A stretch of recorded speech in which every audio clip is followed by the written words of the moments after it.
can review it or share it with someone who you might think would benefit from the information. We have some awesome and exciting speakers today.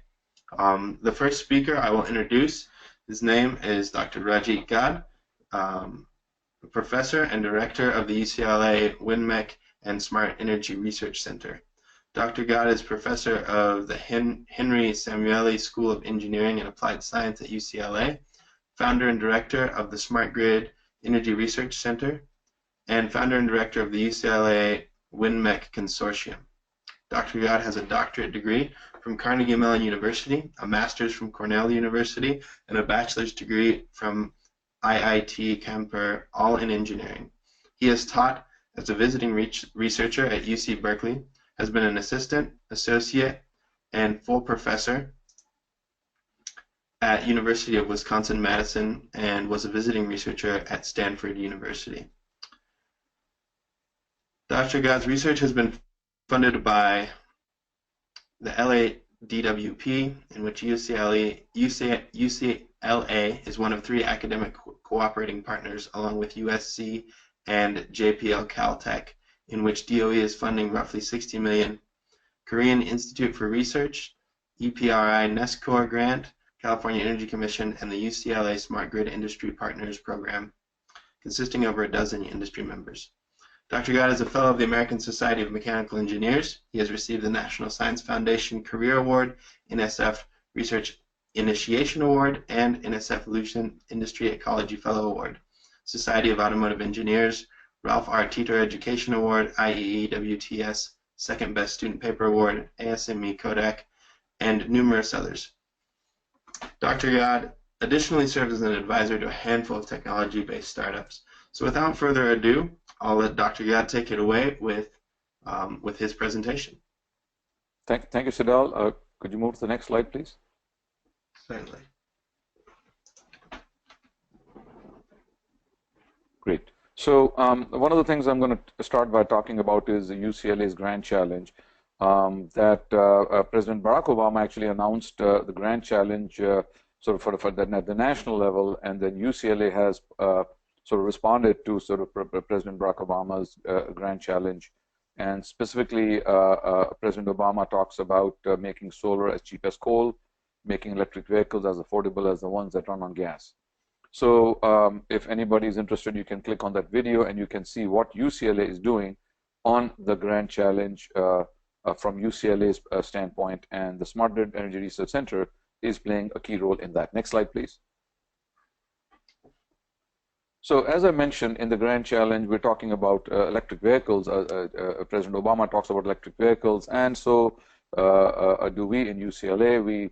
Many years ago, before even the first electric vehicle was being mass produced in the U.S., we decided that electric vehicles, if they were to come in the future, they would be sort of an asset on the grid. They would be essentially a transportation device, but also a mobile energy device.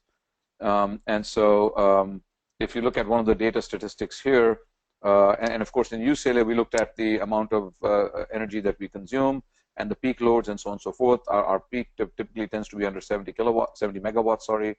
We have our own cogen plant in UCLA, and we realized that if there was 1,000 plugins out of the 24,000 cars that come in, that park in UCLA every day, with 1,000 plugins, we would be roughly 10 megawatt additional load that would add to peaks in the morning.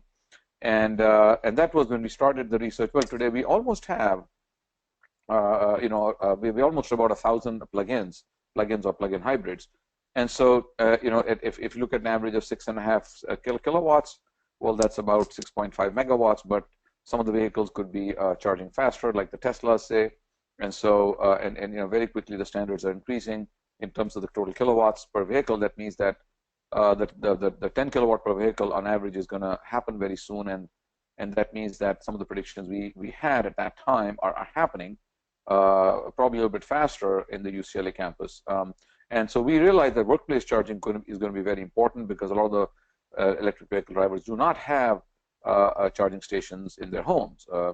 And so we sort of embarked on this project. You see me in the picture there in parking lot number 8 in UCLA, using one of the electric vehicle charging stations that was designed by us for workplace charging specifically, and I'll talk about that in a few minutes. But this slide really shows a lot of the developments. One of the key developments I want to just briefly mention is in US today we have 450,000 plugins in April 2016, that is, and in California about 200,000. Roughly 47% of the total US market. So of course California is very big. Next slide, please.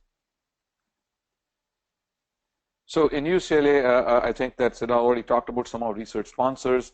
So I'm not going to sort of talk about the sponsors again, but we do get research funding. We work with industry partners. We graduate students. We have an online master's certificate program and so on and so forth, much like a lot of the other research centers in the UCLA campus. Next slide, please.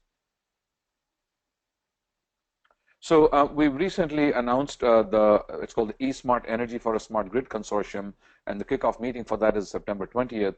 And one of the ideas there is that in the last several years, half a decade plus, a lot of the smart grid research was done in the US, including here at UCLA, that Siddha talked about with not only City of Los Angeles Department of Water and Power, but also we have some research demonstrations in the city of Santa Monica in the Southern California Edison territory.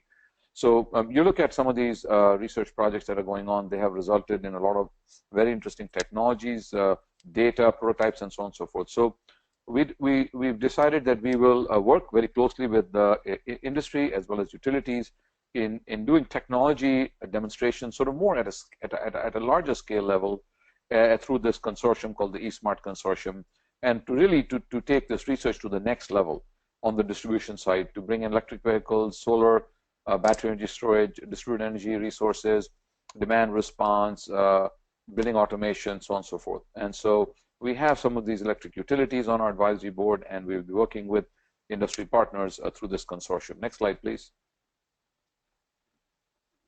So again, this slide just talks about the Smart Grid Demonstration Project that is funded by DOE, and in that, we are working. UCLA is focused on electric vehicle integration, with of course the first demonstration being the workplace charging, battery energy storage integration, microgrid, renewable integration, demand response. Next slide, please. So this is the, can you hit the down arrow once? And one more time?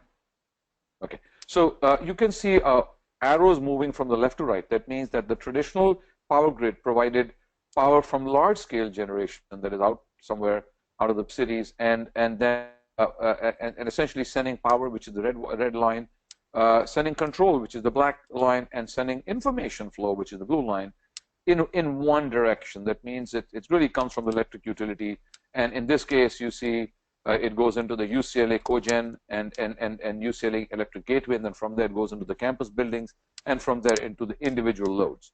So the traditional model of the grid has been one directional. The new model is bidirectional. Can you hit the down arrow once, please?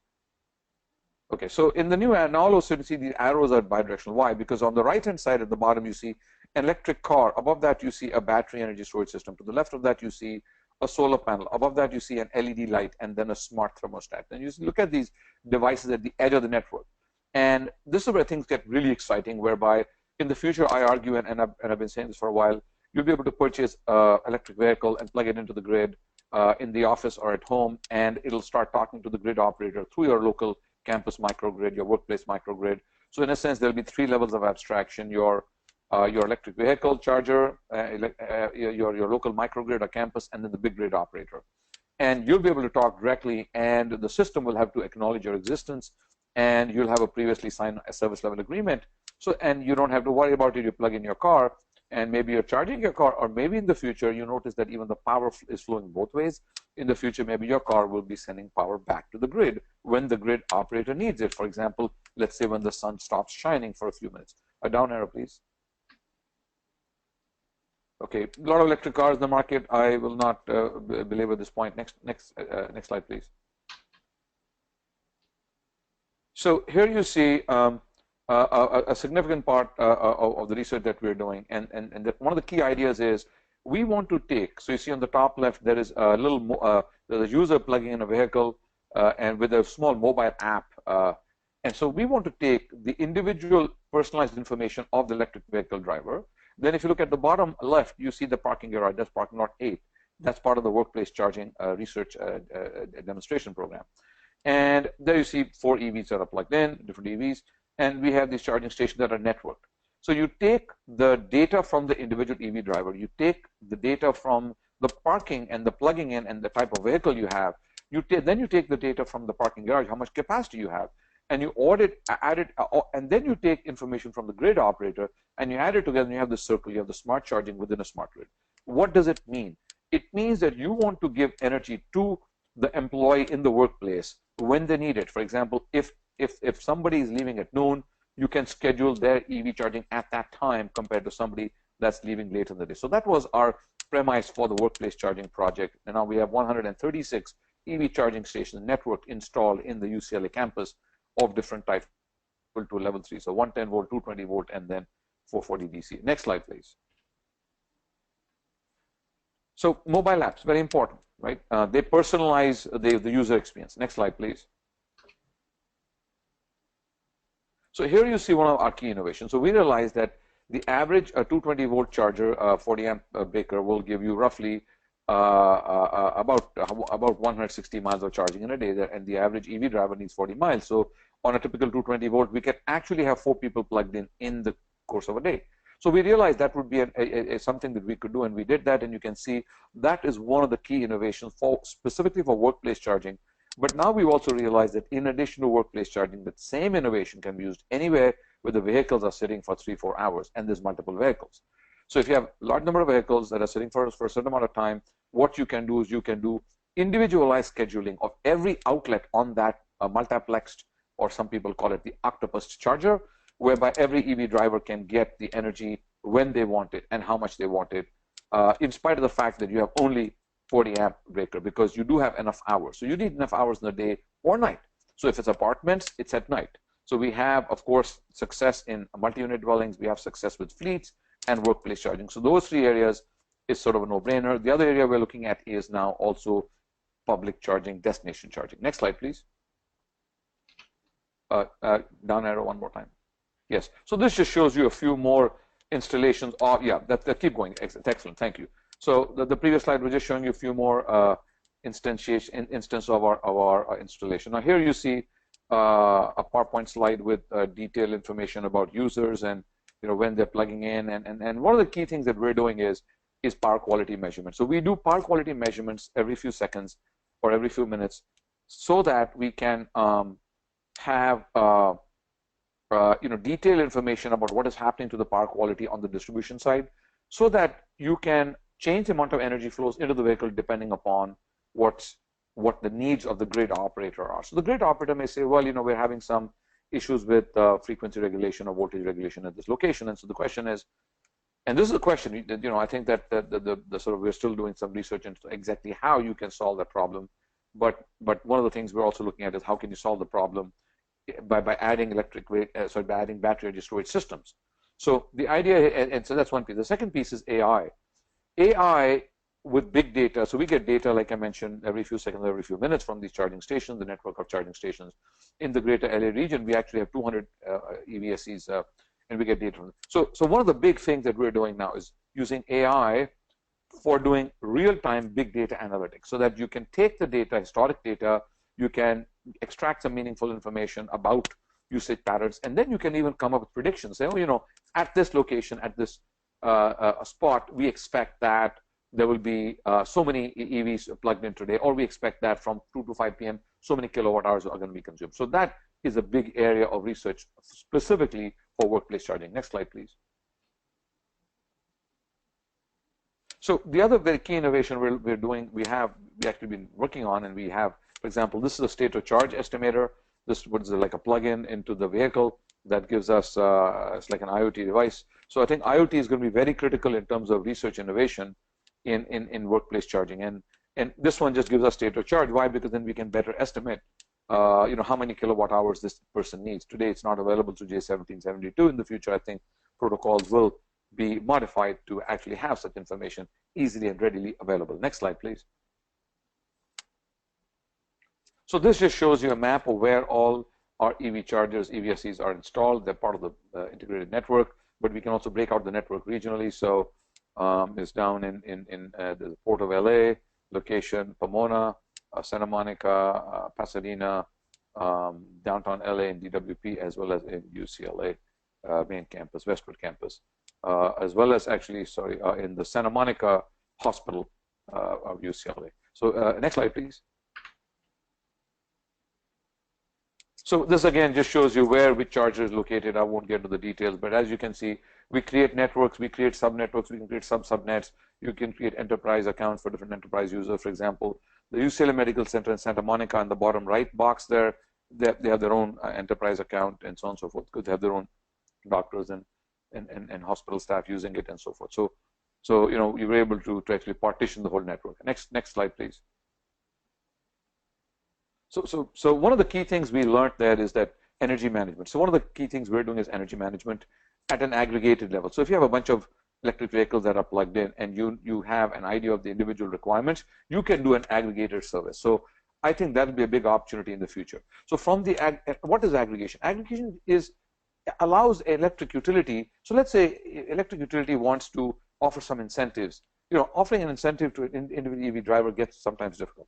Utilities are serving millions of customers. So if there's an aggregator that can, let's say, aggregate 1,000 vehicles. For example, in our case, we have 300 EVSE drivers on campus that are part of our program, okay, with 117 EVSE. So that allows us to do some level of aggregation within the UCLA campus, for example. Now, if we were to go wider in the city of LA, if we had a few thousand EVSEs that are used, we can aggregate and offer, for example, a demand response service. Taking that to the next level is vehicle grid integration. So in this slide, you see a Mitsubishi. See, one of my PhD students on a Mitsubishi using a Mitsubishi for lighting a light bulb. So this research is the vehicle to grid integration program in which we are taking energy from the electric car, sending it back to the grid. And here the challenge is, so for example, if you see this chart in the middle with the blue bars, on the left you see it says V to G, on the right it says G to V, in the middle it's idle. That means that in this case, the experiment we were performing was a pricing experiment whereby if the price of energy was really low, you charge your car, so you do G to V. If it's really high, you sell the power, so it's V to G. And if it's in the middle, you do nothing. Now, of course, pricing does not have to be the trigger. It could be anything. Trigger could simply be a signal from the electric utility. It could be a demand response. Those are what I call applications. We're just demonstrating the technical capability. In this case, with the Mitsubishi vehicle, we're now working on another demonstration in the city of Santa Monica with a completely different vehicle. Next slide, please. So V to G still has a lot of technical challenges for those of you who know this field. In this slide, you see a battery energy management, sorry, a battery system on the right, a big stack of batteries. At peak, this can give you 125 kilowatts. We're operating at 35 kilowatts. And then you see some of the equipment there. Next slide, please. So why do we have this battery? Well, we have this battery because batteries in combination with EVs and EVSEs in combination with solar can provide a lot of value. So here you see the UCLA workplace solar charging. You can see on the top left the blue curve, which is not a very nice curve, for example, from a solar generation, energy generation standpoint. If all the rooftops on UCLA were solar, and let's say we're generating, let's say 15–20% of our consumption, energy consumption through solar, that's not going to be a nice curve, right? So you want to make it smooth. So the bottom left green is a smooth curve. So that's the target. Using batteries as well as using EV chargers, you can smoothen the curve, and that is an area of active research, specifically in workplace charging. Next slide, please. So this shows you another workplace charger. It's a Shadow DC fast charger, 50 kilowatts. So what it does is it generates peaky loads. Next slide, please. So from a workplace charging, so you see there are two charging sessions on this particular date, and the first one gives you up to 35 kW. The next one is a 50 kW. So these are pretty peaky loads, right? So if you have, let's say, 10 of these at the same time, I mean, you're going to start getting hit with demand charges pretty soon on a campus of the size of UCLA. So if you had 20 of these, that's a megawatt, right? If you had 200 of these, that's 10 megawatts. It starts to very quickly add up. So what we do is, if you look at the bottom left, we use the stationary battery in the workplace, the battery that you saw, to smooth out these peaks. Because what you do is, when the peak load is anticipated, you start sending the energy from the battery into the car, the stationary battery, and thereby you're lowering the demand charges for the workplace. So workplace charging is eventually going to have solar panels for sustainability, and battery energy storage, stationary battery. So eventually, it'll be a combination solution with all three. Next slide, please. So here you see another very interesting thing. For example, in UCLA and workplace charging, we have detected in certain parking lots voltage reduction. So we are using a stationary battery energy system, and you can use a V2G system as well for voltage regulation on the distribution side with a smart inverter. That can be a very interesting application. And actually, we are right now piloting this project. We're going to start the pilot of this project both in a parking garage in UCLA and in Santa Monica for voltage stabilization. Next slide, please. So here you see the solar duck curve on the left, and that's we all now know what's going to happen. There's going to be more and more solar, and on those days, and we've already seen some of these solar duck curve days. So for example, you see on the top left the projection of 2020. You see that the duck curve is going to result in the load in the grid load in the middle of the day for California to really go down to 12 megawatts, even though sort of later in the day you're at 24, 25 megawatts. So you can see the afternoon peaks due to solar are actually going to go down. Now, the question is, what do you do? Well, what you do is you do smart EV charging. You do the scheduling. So that's one of the experiments we actually are performing right now in one of our funded grants. And so the idea is that if you could plan your day, and if you had some idea that today there's going to be a duck curve day, then you do not charge the cars in the morning. In fact, you fill up the belly of the duck later in the day. So that's you could do that at a very simple level, and you could have more sophisticated algorithms to handle the sort of more dynamic variations, the one I talked about earlier. So eventually it'll be an integrated strategy. And then you add stationary battery energy storage, and that really will have the workplace. Okay. And of course, campuses like UCLA would like to use their own solar that they generate instead of sending it back to the grid. And the grid operator will appreciate it, as it will increase the belly of, actually it will raise the belly of the duck curve. Next slide, please.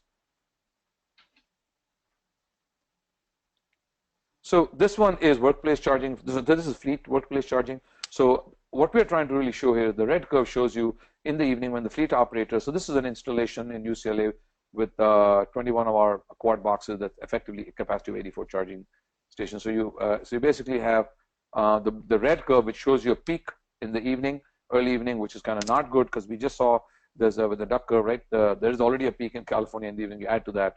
So instead of that, if you do smart charging and you make sure that with the individual EV driver schedules, you can actually give them the electricity when they want, you can get the blue curve, and you're lowering the peak by roughly about 25–30%. And so the idea is, again, this is fleet in the workplace, and can you manage that in the evenings, because you don't want another peak due to the fleets. Next slide, please. Well, this is just a nice marketing slide for UCLA. Our chancellor is, we are in the fundraising campaign called the Optimist and so on and so forth. So I somehow UCLA decided to put my picture on that. Well, I'm glad I'm being considered as an optimist, and I am an optimist. I think the future is looking very exciting with electric vehicles and solar energy, and so I'm looking forward to any questions that you may have. And I think I ran a few minutes over, but thank you so much. Siddharth, back to you. Thank you, Dr. Gadh. That was a fantastic presentation. As you all can tell, Dr. Gadh and his team are kind of on the cutting edge of pushing forward research and information about workplace charging and all that good technology that we're looking at. So next coming up, we have Andrea Pratt. She is the Green Fleet Program Manager for the City of Seattle. Andrea began her career with the Fleet Management Division of the city in 2011 as a data analyst. Prior to working in local government, Andrea worked in the private sector as an environmental chemist and project manager for 10 years. In 2014, Andrea authored and published the city's updated Green Fleet Action Plan and managed a successful transition to biodiesel for over 1,000 fleet vehicles in 2015. Most recently, she helped develop Mayor Ed Murray's Drive Clean Seattle initiative, which calls for a 50% reduction in fleet emissions by 2025. Andrea is currently working to expand electric vehicle infrastructure and EV deployment within the city's fleet, and is also involved in various stakeholder groups focusing on policy related to EVs and other alternative fuels on a regional, state, and national level. She received a Bachelor's of Science in Oceanography from the University of Washington and began her career in environmental science in 2001. So Andrea, I'll just let you take it away. Thank you so much, Sadell, and thank you for having me here. It was great to hear Rajit's presentation. Very exciting stuff coming out of UCLA, and I hope to maybe leverage some of that technology for some of our projects. So thank you for inviting me here today. I'd love to tell you a little bit about our fleet electrification strategy here in Seattle. And with that, maybe we could advance to the next slide. So just to provide some background about our fleet, we own and operate approximately 4,000 vehicles. We have 11 maintenance garages and 5 parts warehouses, and we work with all city departments, including police and fire, our utilities, transportation, and parks. We're pretty proud of our alternative fuel fleet. We have close to 80 battery electric vehicles and counting. We have 10 PHEVs and over 500 conventional hybrids. And in terms of infrastructure, we have about 80 level 2 EVSEs deployed for fleets, and we just commissioned a DC fast charger for fleet use specifically that was kindly donated to us by Nissan. A hint there, if you buy I think 10 or more vehicles, you might be able to hit Nissan up for a free DC fast charger. We have large expansion projects underway. We're aiming to install 400 EVSEs for fleets in the next 5 to 7 years. Next slide.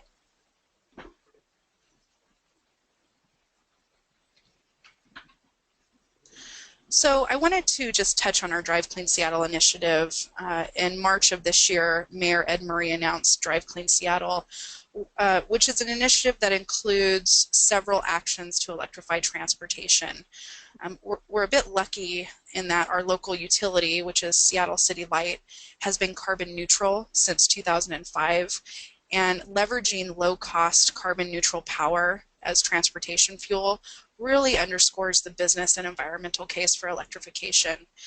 And so with this initiative, you know, we're not just talking about electrifying personal vehicles. We're really approaching this from a sector-wide perspective, looking to electrify fleets, transit, car share, maritime industry, and construction. Basically, we're just looking to put a plug on anything that moves people, goods, and services from point A to point B. And for this presentation today, I'm going to focus on action item number 1, which is to transform the city's fleet.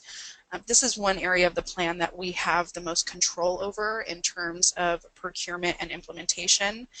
And the idea is, you know, if we're asking the private sector and other entities to electrify transportation, it's important that we lead by example in our own operations. And I'll get into the details of action item number 1 a bit further down the slide deck. Next slide. So why is electrification a good idea?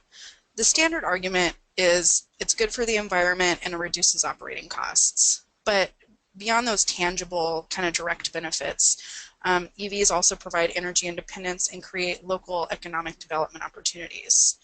When you electrify transportation, you create local jobs and more disposable income for EV owners. To give you kind of an idea of scale, you know, Washington State spent $14 billion on fuel in 2014, and all of that money was just exported out of our state economy. And imagine if we could keep even a sliver of that money in our own economy, redirect those dollars to our local utilities as additional revenue, and keep more dollars in the pockets of consumers. All of that equals jobs. Jobs for utility workers, electricians, retail sales, domestic manufacturing, green tech R&D. So it's a wide range of skill sets. I just actually read a report from CalSTART this morning that was really great, talking about clean transportation tech in California and how the economic development potentials of that, you know, it's really kind of underscoring my point here, and I suggest everybody kind of take a look at that. It was really, really great read. But it's exciting, and I think it's important to consider the indirect benefits of electrification in addition to the direct benefits. Next slide. So getting back on the environmental case, to help visualize the emissions reduction potential of EVs, I pulled this data together from our own fleet. It shows 2 hybrid models compared to a BEV, and I wanted to show the 2 hybrid models to demonstrate that not all hybrids are created equal, and fuel economy can vary drastically from model to model or OEM to OEM. We're lucky to have a really great, robust fleet information system that tracks our fuel use by vehicle in real time. And this allows me to calculate our emissions by vehicle every year.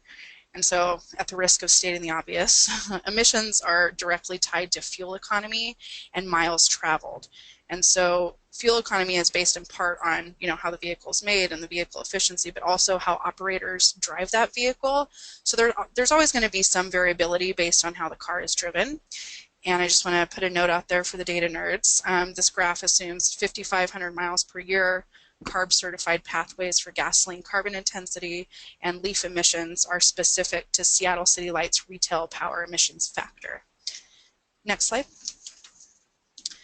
So another benefit of EVs is that you pay less for fuel.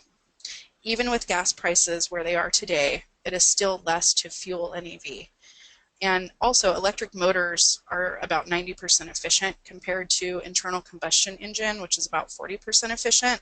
So you have significant efficiency gains just by going to an electric drivetrain. Next slide. So this slide shows a total cost of ownership analysis for sedans we operate using our actual fleet data. A lot of fleet managers who are on the call today are aware TCO is a calculation that's used in the fleet industry to evaluate the net cost of owning and operating a vehicle. And usually in the past, BEVs have been more expensive than gasoline or hybrid cars, but you'd make up for it in the fuel and maintenance. But Nissan recently started offering a fleet discount that really dramatically cut the price of a Leaf, so the savings are kind of amplified. We see fuel and maintenance for the EVs, they're much lower than gas and hybrids, and as you scale this up, you can see the savings really start to accumulate. In our case, converting 300 hybrids to BEVs will yield over $2 million in savings for the life of the vehicle. And the reason I did a hybrid versus a BEV analysis here is because our hybrids have been our sedan standard for many years. But if you're looking at replacing 300 ICE vehicles with BEVs, those savings go up to about $3.3 million for converting 300 vehicles. And I want to make a quick note for anyone that may have seen this slide in my keynote address at ACT Expo this past May. I've actually updated it a bit.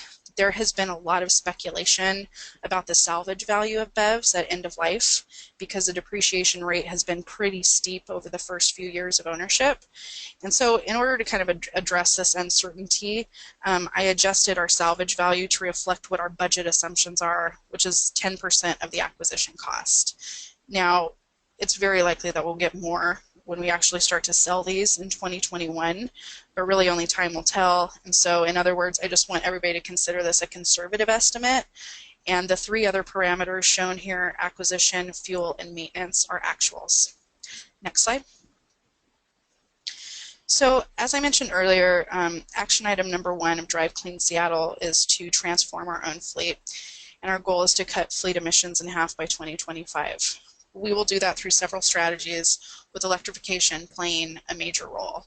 And to support fleet electrification, we are planning to install 400 charging stations in city facilities over the next 5 to 7 years.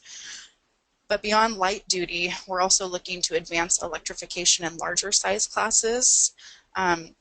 Realistically, most of these vehicles won't be able to be electrified in the near term, in the next 3 to 5 years. So we're teaming up with our regional partners to develop a renewable diesel market locally, or at least aggregate enough demand to compel suppliers to bring it up from California every once in a while consistently. So next slide. So part of the fleet electrification plan I just mentioned is installing 400 charging stations. And for the build out, we're taking a hub and satellite approach. So this is a picture of the Seattle Municipal Tower, which is one of our hub locations where hundreds of fleet vehicles are located. And this building is located in the heart of the financial district in downtown Seattle. So we're kind of right in the middle of everything. And the smaller structure that you see to the right of the building is a 14-floor parking garage. And we're planning to dedicate 2 of those floors to EV charging and install a level 2 charger in every parking stall. Next slide. And so to give you an idea of scale, this is the layout of one of those floors. something that kind of came up during the design process was, surprisingly, the building actually has enough capacity to support installing 150 level 2s without any service upgrades. The downside to the build out was going to be that we have to take away 4 parking stalls to build new panel rooms, which would impact parking revenues. But the design team worked really hard to kind of lessen that impact, and we're only going to need to take away 1 of those parking stalls for the new panel room, which is great. And the project is currently in the design phase, as I mentioned, and the goal is to finish construction by next summer. Next slide. So I just wanted to wrap this up and leave you with some final thoughts. First things first, if you can take one thing away from this presentation, it is this: do not over the infrastructure. Buying an EV is the easy part, but turns out they don't do you much good if there's no place to plug them in. And as scale goes up, the cost and complexity of these projects go up as well. So aligning vehicle procurement timelines with design and construction timelines is key. And, you know, I'm not trying to discourage anyone from big EVSE projects. I don't think near-term infrastructure challenges should discourage electrification. The challenges are not insurmountable. It just takes some foresight and planning ahead of time. So the second thought that I have around electrification is funding. You know, how do you pay for these projects? As you scale them up, the infrastructure side can get pretty expensive. And so I've outlined a couple suggestions here. One of my strategies is to show the TCO savings from electrification and look to leverage those savings in advance to support capital projects or make the business case for your CIP ask, or really just leverage those savings in advance, similar to kind of like an ESCO model. So it's a work in progress. But the last thought I have listed here is dealing with capacity constraints. So in Seattle, a lot of our buildings are old. And the bottom line is parking garages or other fleet facilities were never really wired up with this kind of juice to start, you know, electrifying 50, hundreds of vehicles. So upgrades can be costly and even cost prohibitive at times, but you may be able to defray some of those costs through assistance from your local utility, from using solar panels and stationary storage, like Rajit mentioned, and decentralizing EV deployment is also a strategy there. So it's encouraging that we've seen utilities getting more and more involved in the build out of infrastructure, especially in California. You know, there's a lot of CapEx required to make this paradigm shift to electrified transportation. And so my suggestion to the people on the line is that anyone that's thinking about commercial scale EVSE installation, either for workplace charging or for fleet charging, should contact their local utility first to see if there are any resources at your disposal, including funding, site selection, or design assistance. So, you know, Seattle's kind of in the thick of it. We don't have it all figured out yet, but it's a very exciting time to be in transportation electrification, and I will keep everybody posted and updated as we kind of get through these projects. So the last slide there just has my contact information. And thank you so much. All right, thank you so much, Andrea. And I just want to echo what she said. Excellent advice. If you are planning to do one of these projects, definitely reach out. One of the organizations that can help in California is the Center for Alternative Fuels, Clean Cities. All those organizations are fantastic. And there's a couple handouts on the webinar actually about them. So we're going to get to our next presentation here. Is from Todd Ritter. He is the managing partner of the EvStructure Company. As EvStructure's lead coordinator in Hawaii, Todd Ritter has 15 years of energy auditing and building science knowledge, along with firsthand experience in the field and countless experience with HOA, BOD market meetings, municipal and workplace properties. His experiences in energy, along with best practices, construction administration, HOA, and public policies have made him now a part of a 15,000 plus electric vehicle charging station infrastructure and national installation leader in this new industry. So I'm going to bring up his presentation real quick.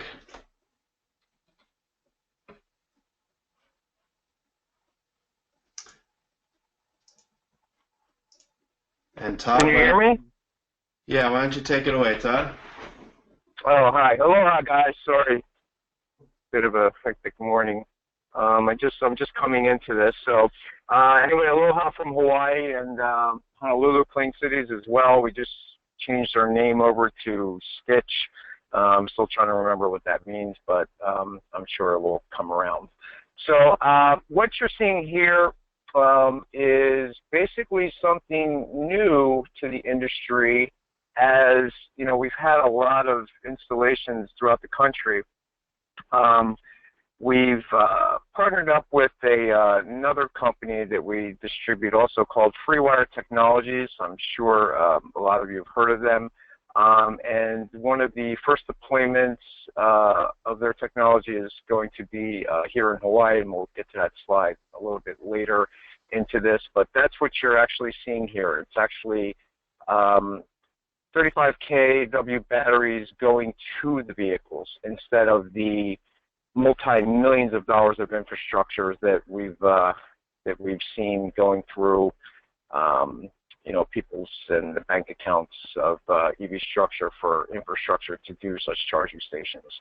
So this alleviates some of those infrastructure costs, depending. Each building is really different. So next slide.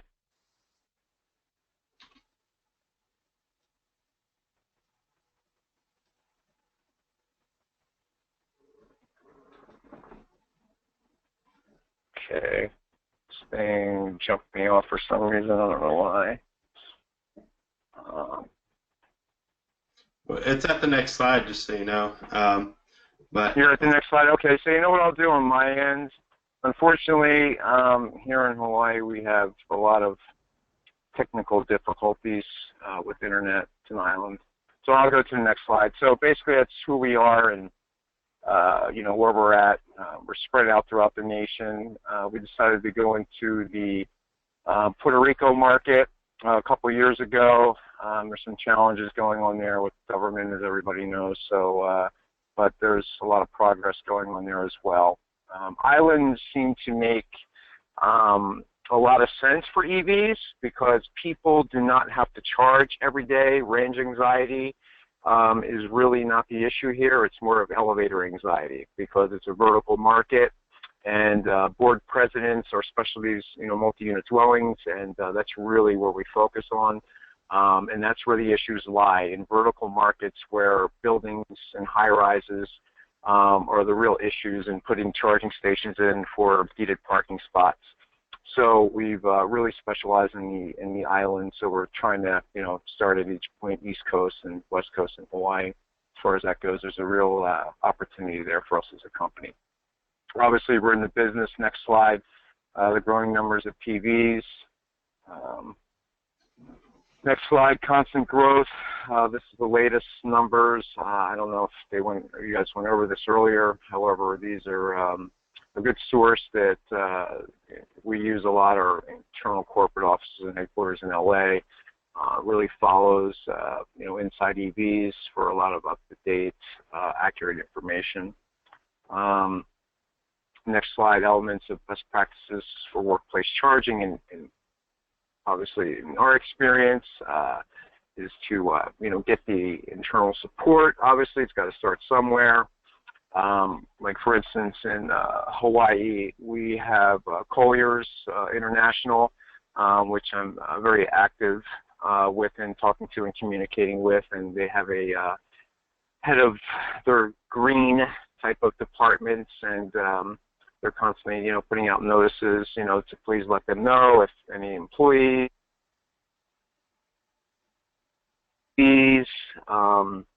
So we try to stay in contact with them since they lease most of the property here. Obviously, employee survey and site electrical system evaluation. This has gotten to be, depending where you are in the U.S., it's really not about just an electrician. It's really about electrical engineering. So that's why we're actually fully staffed with in-house electrical engineering now. We don't really go and just look at panels anymore. It's turned into an extreme electrical engineering projects, if you will. So then it comes down to choosing the appropriate system. You know, some workplaces are, like for instance, in Puerto Rico and Hawaii, because you're in a vertical type market, you will have a lot of mixed use. You will have office buildings / Starbucks at the bottom, retail / living communities as well, built on top of each other. So you have a lot of mixtures going on on one property, because obviously they're islands and they can only, you know, there's only so much land. So people are building and living and shopping in one area in a community. So choosing the appropriate system is very, very important for these types of installations, because at the end of the day, it's about getting along. And reservation systems are crucial. And taking credit cards to alleviate any headaches from the property managers, you know, making it a very, very turnkey solution. So, you know, it's pretty much standard for us to, when we are consulting, you know, with a property, one of our first questions, you know, it's not about your electrical, it's about, you know, who's charging, what is the client, how many cars are there, and then we take it from there to figure out and help lead them in a way for the you know, the best unit. I mean, we've installed every single unit made, and we know the headaches, we know the problems. So we try to you know, make it a very, very painless solution for all. So we really gear towards a credit card situation when it comes to workplace charging, unless they want to offer a free, you know, to their tenants. But again, you know, a lot of it is a lot of mixed use and everybody living in one place. Obviously, you know, install the system. It's a lot of electrical engineering up front. We help them in, you know, establish an internal, you know, procedure. That's something that's, you know, very crucial as well. You know, again, reservation systems, things like that. And then, of course, monitor and evaluate. And what we mean by that is we've actually entered the world of analytics. And we're actually installing sensors on property, not to capture the people charging, but actually the people we missed.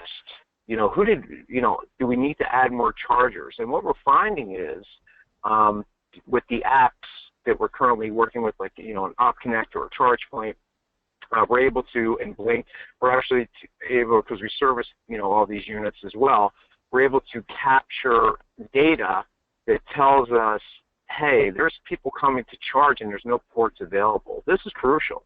This is stuff that, you know, properties need to know. This is stuff that industry needs to know, and we've figured out a way to do it with analytic hardware and software. That's very exciting. So that's really what, as a company, what we're moving into is data.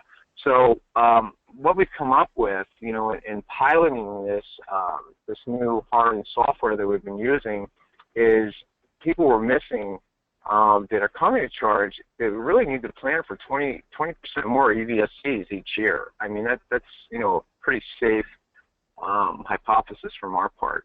Next slide. Choosing the appropriate system. Again, I touched on this. You know, we get a lot of calls, you know, hey, can you just install a female 110 plug, you know, in our parking garage for a tenant. They're claiming that they'll sign a 5-year, you know, lease if we put a plug in their stall for them. I mean, we get those calls constantly.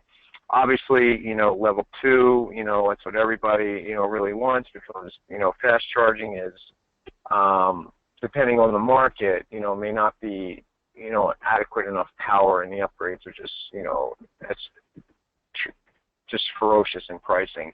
And that's where, you know, at the beginning of the slide, where, you know, FreeWire may be a good opportunity with battery storage, depending how many parking stalls that are available.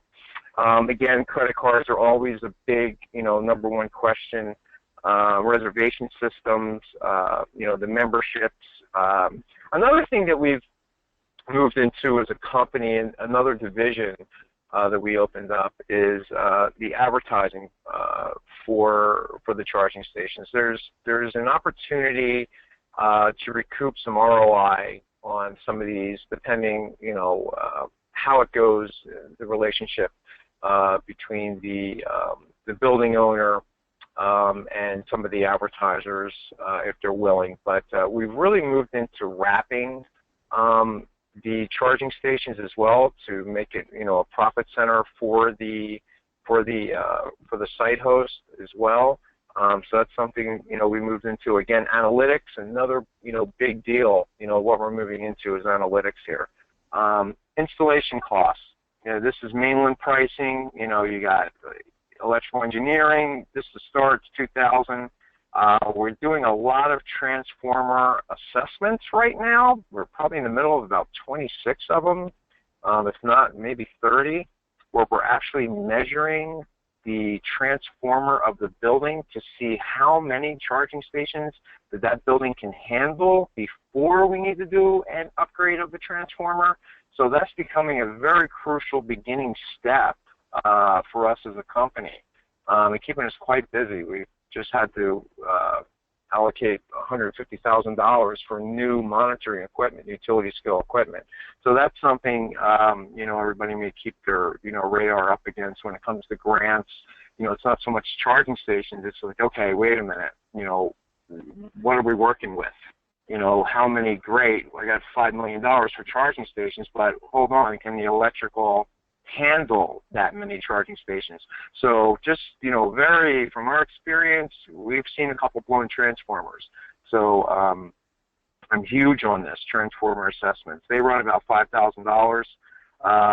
Power requirements, obviously goes hand in hand with transformer assessments. Materials, you're looking at about, this is, again, mainland pricing. This is California, New Jersey, Colorado, around these areas, $15 a linear foot, labor $10 a linear foot, and then permits is all over the board. They're a percentage of the jobs. Over in Hawaii and Puerto Rico, you're looking at about 18% higher because of shipping, labor, and materials. So they're the type of costings that you're looking at. Operational costs, they're all over the board as well. Hawaii's up to 37 cents a kilowatt, on a bad day, down to 22 cents on a good day. Puerto Rico with PREPA, that's a mess. They're all over the place. They're up to 50 cents sometimes. So, they really, really all vary. And then California, obviously LEDWP, got the lowest in the state of California, at between 8 and 10 cents, and then you got some discounted EVSE rates as well. So it's just all over the board there. Next slide, electric vehicle service equipment.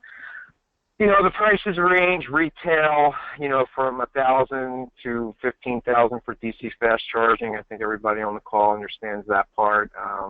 We've been around the industry long enough, and what type of chargers are out there. There's a lot more DC fast charging going. We're installing a lot more DC fast charging these days as well. Back to costs. I think that's really why I'm here on the call with 15,000 plus installs. We've got a good handle on what it's costing. Again, level ones, just the cord can be free. We've had to replace some cords. They got trampled over. It was $1,000. 200 for the cord or 500 for the cord, depending where you're at, and then labor, time, and travel. Level 2, from 500 to 8,000, depending on what unit you want and what you want it to do. And of course, your DC fast charging starts at 15 plus. Again, installation costs can vary greatly depending on the site conditions, from 2,500 to as high as 85,000 per charging station, depending on the current electrical. It's just so all over the board. Operational costs, commercial, rates in the U.S. again from 8 cents to 47 cents a kilowatt hour. You got your network costs, your site host monthly charge, $30 is the average, charge point. Blink, OpConnect, memberships, they're all about the same. install analytics to capture the usage, through new beacon technology. That's, something, another space we're moving into. We like to keep ahead of the game. We know nobody else is doing this in this space. Demand charges, they can be avoided if managed properly.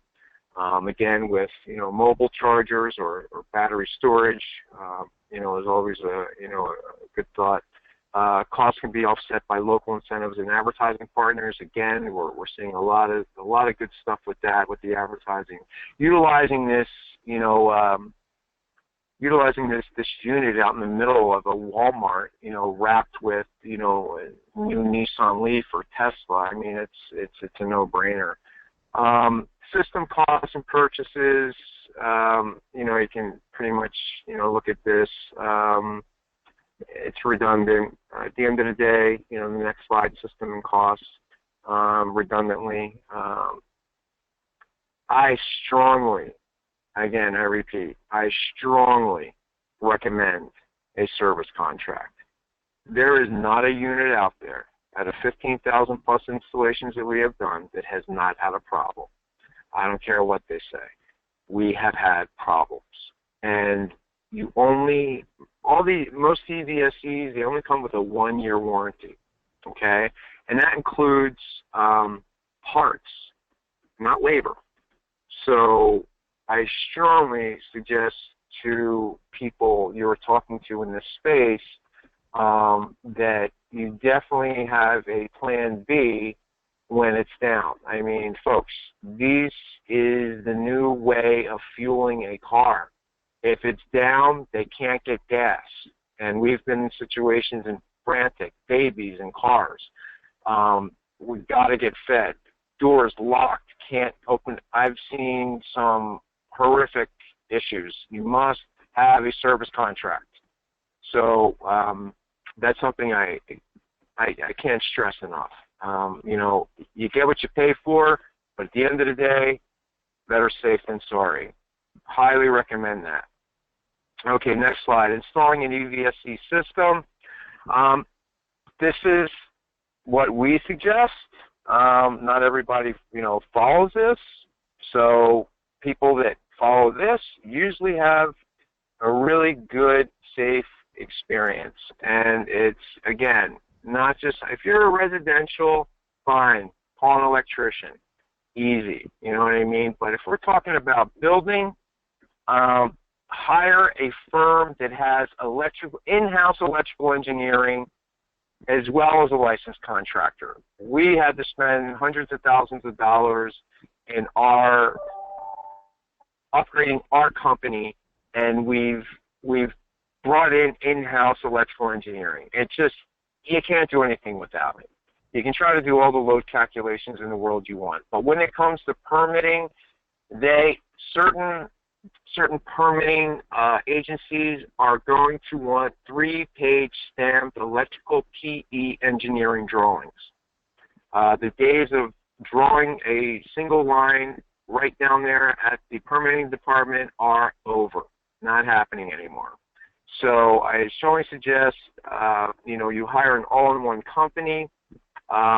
I strongly suggest that when you do get that company in, that they make sure they are using a SQUID, an FCC-approved device that measures cellular, because I can't tell you how many times companies have called us to help them out to borrow ours because they installed a unit without looking for the cell coverage. That's a very, very expensive boo-boo, okay? There's nothing like pouring concrete down 15 inches to meet requirements, and then your unit doesn't work because you don't have cellular service. And you can't put a repeater up in the middle of nowhere.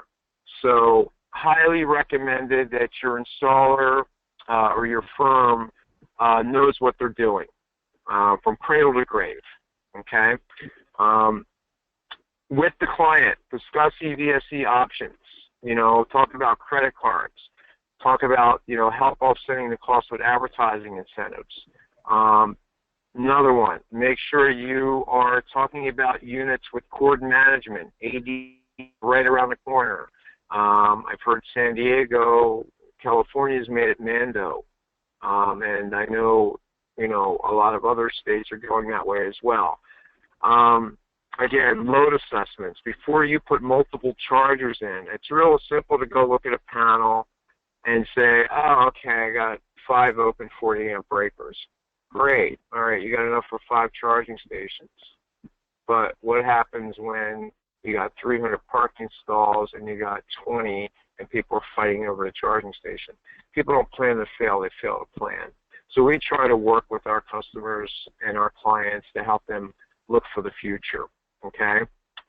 So a load assessment is really something that, you know, you need to address if you're looking at more than 5 charging stations.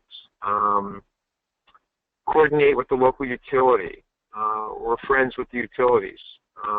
You know, a lot of companies aren't. You know, a lot of companies bash their utility. We stay very, very friendly with them, and because we need access to get into vaults if we're working with a major building. Usually that vault will be powering a whole street. So we like to, you know, have a really good relationship with our CSRs, service coordinator. It stands for something. Then we order the EVSE equipment after we've, you know, done all those things, and then we order the materials and start pulling the permits, and then we install the charging equipment, and then we commission the equipment, and then hopefully everything is just, you know, everybody's happy.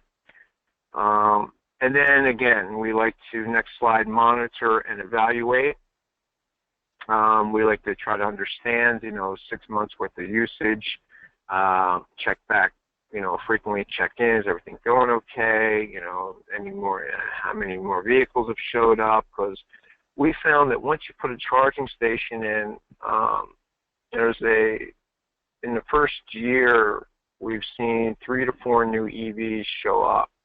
So, and that's doubling. That was 5 years ago. Now it's doubling. So once the EVSE goes in, it's basically telling people, hey, we have workplace charging, or we have a charging station. I'm going to go get an EV now. You know, I'm going to charge at work. I don't have to worry about charging at home. So many people try to get free electricity other than home before they will install their own charging station at home. It's amazing. In the beginning of this industry, everybody thought that, you know, home was going to be the #1 place. I totally beg to differ. People want free. They want electrical on somebody else's dime. So monitor and evaluate. We stick by expansion 20% a year. So if you got, you know, 20 charging stations, you know, obviously, you know, add 20% more of that. Next slide. So to the nitty-gritty, 2 of our recent case studies. Todd, I'm going to interrupt. Yeah. I'm going to interrupt you real quick just because we've gone over time, and I want to be considerate. I know that Andrea and Rajit might have other things to go on to. So I just wanted to thank everyone who's tuned in.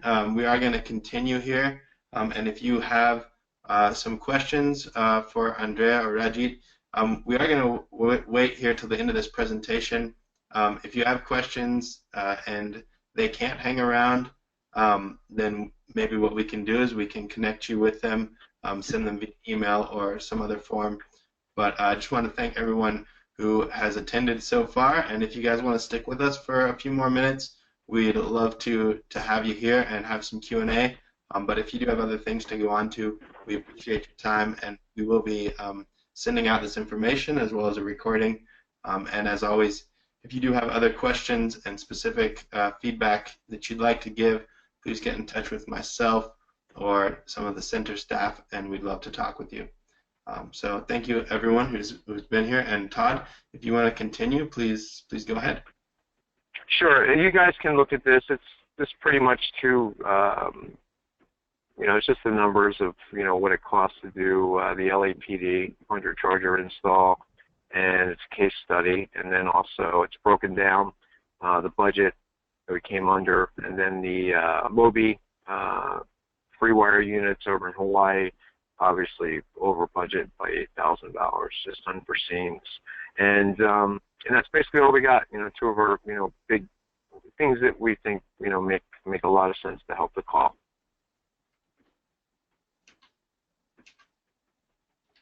So it's in the slides. You have them there, and I'm sure everybody can look at those later. So I mean, I guess the big deal with the LAPD 100 chargers, that was a great project for us, and we came in close to $34,000 under budget on that one. So we were happy.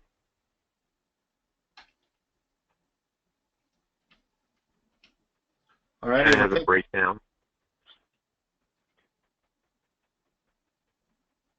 Perfect. Well, thanks so much, Todd. Really appreciate all the good information and the experience you're able to deliver.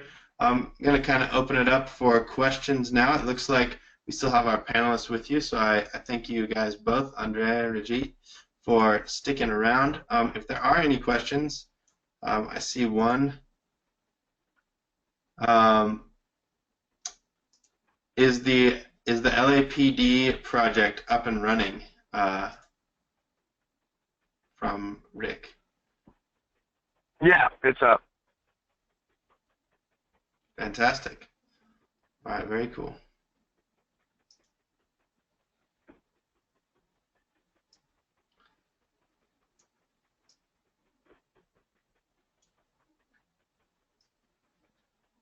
Alrighty.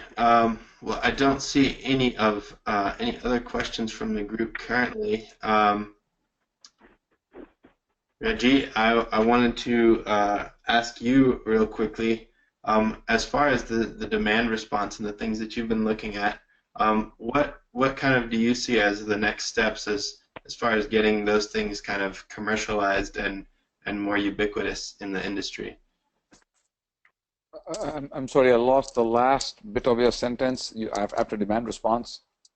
Yeah, as implementing that demand response technology that you're working with commercially, what do you see as the next steps for getting that out into the marketplace and more in use? Yes, so I mean, demand response is one of the key applications that the electric utilities are interested in, especially when you have larger and larger number of EVs. And I look at that sort of as only the start. And if you saw in my presentation, we are working on solar duck curve mitigation, right, which is becoming important in California, and in 2-3 years will become very important because of the huge increase in solar, and that's growing very, very quickly. So there are, I mean, there's a lot of applications. I talked of voltage regulation service, distribution feeder lines, that can be a very interesting application. So, and in terms of, when, I think it won't happen all at once, right? I mean, I think the demand response piece of it has started to happen. So, for example, the utilities such as Southern California Edison and so on and so forth, they have these, I mean, their EVSE program, for example, using DR is one of the, this DR support is one of the requirements that is already in place, and a lot of the other utilities are going to, I think, do similar things very soon. So I think that, so one can sort of look at these services sort of at the utility level, but also sort of at the campus level, whereby the campus actually benefits by having smart managed EV charging as opposed to just plug in and charge, and have smart scheduling through the day, things of that nature. So so curtailment and demand response, I think, is just one of the many applications. And I think that also, for example, right here in Southern California, we had the Aliso Canyon incident, and that means this summer the utilities are already offering demand response programs. So today, for example, if you were willing to offer, if you were an enterprise customer willing to offer DR today, you could participate today if there was enough load that you could curtail.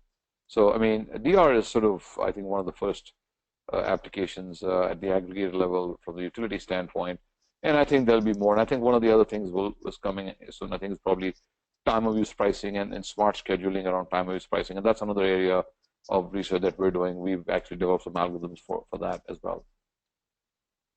All righty. Well, thank you so much for your insight. I really appreciate that. That was one of the things I've always been pretty fascinated with. Alrighty, well, I don't see any other questions. It looks like a lot of the attendees have also kind of dropped off at this point. But thank you everyone for attending. We really appreciate your participation. As I said at the beginning, we'll have these slides available and this presentation available later on during the week. So we'll send that out to all of you. Are there any last questions or comments from anybody? Alrighty, well, thank you so much, Dr. Gadh. Thank you, Andrea, for your wonderful presentation, and thank you, Todd. Appreciate all of you being on this panel and participating, and we look forward to hearing more about your various efforts in Seattle at UCLA and with EvStructure. So thank you all for participating, and we look forward to seeing what you do in the future. Thanks, Thank you so much. Gotcha. Bye. Dr. Gadh, I'll give you a call later, buddy. Okay. Thanks. Okay. Thanks, Rick. Yeah, thanks, bye. guys. Aloha.